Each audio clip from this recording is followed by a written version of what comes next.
Sex. Having sex without limitations in God's eye, it's permissible. Sex without guilt, it's permissible. Sex clean, pure, and this sacred exchange, it's what I call sanctified sex. Hi, I'm Dr. Terry, and I want to talk about this union and how, when it's between two people that God has ordained, there are no boundaries. There are no imperfections under God. Indivisible, with liberty and justice for all. No, I'm just kidding. What I'm saying is, when you are approved by God to be intimate with your spouse, you are having sanctified sex. Hebrews 13:4 goes in details about what is allowed in the bed. And it even tells everyone except the fornicator and adulterer that what God approved, it is uncontaminated. And it's made just for that couple. Now, regardless of those situations where, oh, what you feel, this is what I feel. There are rules about feelings and there are rules about sex. When to have and who you have it with. Just because you feel it doesn't mean you're supposed to do it. There is a standard and it's measured. It's measured by God. And it's obviously a certain rule for a certain group of people. And sometimes it has to be broken in their mind, or now being broken in God's eye. He's watching. There are specific guidelines for marriage.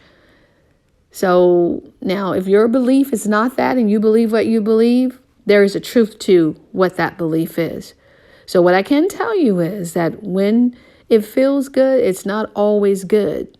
So keep living and you will understand that better. Because when it comes to sanctified sex for the marriage, you can allow, ladies, grab hold to something, hold on, toys, boys. Now, let me tell you a secret about that. Your husband, he's always a boy. Naughtiness is allowed. Taste testing is allowed. Role playing is allowed. Teasing and pillow talk. All of this is admissible in God's eye.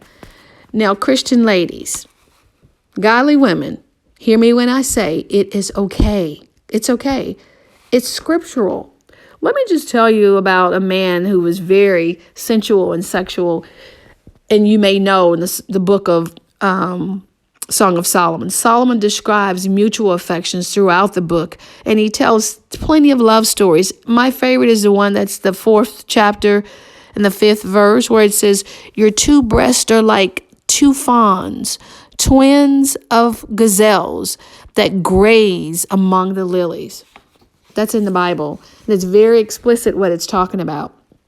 So, ladies, don't lose your husband or destroy your marriage because you are too holy or you're too shy of what you're saying to show him what you really want to do. So honor God by honoring him. Be his risque wife by being his glorified Rahab. Now, Rahab still did what God told her. She was still being who she was, but she still pleased God, right? So you don't have to be that woman at the well. You know, when Jesus told her, you are true when you say that you have 5 husbands, and the man now that you have is not your husband. Well, ladies, the one you have is your husband. He is at home. So make your husband your own. Sanctified sex.